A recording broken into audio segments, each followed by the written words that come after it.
ഇത് ഞാൻ ജനിച്ചു വളർന്ന വീടാണ്. ഇത്രയും ചെറിയ വീട്ടിൽ ജനിച്ചു വളർന്ന ആൾക്കാർ ഇപ്പോൾ അധികമൊന്നും ഉണ്ടാകത്തില്ല.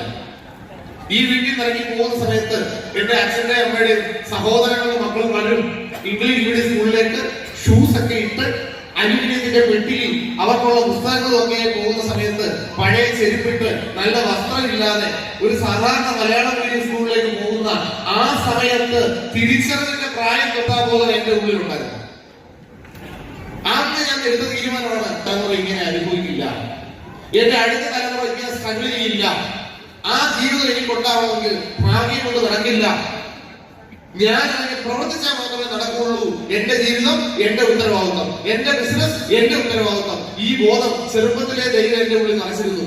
അതുകൊണ്ട് എനിക്ക് അപ്ലൈയെ കുറിച്ച് പരാതിയില്ല, അസോസിയേഷനെ കുറിച്ച് പരാതിയില്ല, നാട്ടുകാരെ കുറിച്ച് പരാതിയില്ല. എന്റെ ജീവിതം എന്റെ മാത്രം റെസ്പോൺസിബിലിറ്റി എന്ന രീതിയിൽ ഇറങ്ങി തിരിച്ചു. ഇഷ്ടംപോലെ മാറ്റങ്ങൾ വന്നു. ഈ വീടൊക്കെ മാറി ധാരാളം മറ്റു പ്രോപ്പർട്ടികളൊക്കെ വാങ്ങിക്കാൻ പറ്റി. ഇതിപ്പോ താമസിക്കുന്ന സൽസാർ കഴിഞ്ഞ ദിവസം വേണ്ടി ഒന്ന് താമസിച്ചിരുന്നു. 6,000 സ്ക്വയർ 2022 വീട് വെച്ച സമയത്ത് 5 കോടിക്ക് പുറത്തായി. ഒന്ന് ആലോചിക്കുക, ഞാൻ ജനിച്ച് 41 വർഷം താമസിച്ചത് ഒരേ പഞ്ചായത്തിൽ ഒരേ വാർഡിലാണ്. ഒരു 15-20 വർഷം മുമ്പ് എന്റെ നാട്ടിൽ ആൾക്കാർ കണ്ടുകൊണ്ടിരുന്ന കാഴ്ച ഒരു സൈക്കിളില് മിൽമയിൽ പാല് കൊണ്ടു കൊടുക്കുന്ന അനീഷിനെ. ഇപ്പൊ അവർ കാണുന്ന ഈ ഹോളിന്റെ വാദം കിടക്കുന്ന 1.5 കോടി രൂപയുടെ ബെൻസ് കാറിന്റെ പുറകിലിരുന്ന് യാത്ര ചെയ്യുന്ന അനീഷിനെയാണ് ഇപ്പൊ. ഈ വ്യത്യാസം കൊണ്ടുവന്നത് മൈലേജിലാണെന്നുള്ള തെളിവ് വെച്ചാൽ നിങ്ങളോട് സംസാരിക്കുന്നു.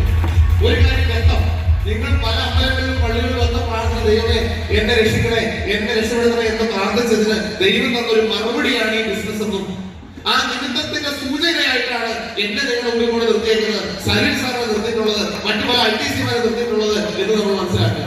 നമ്മൾ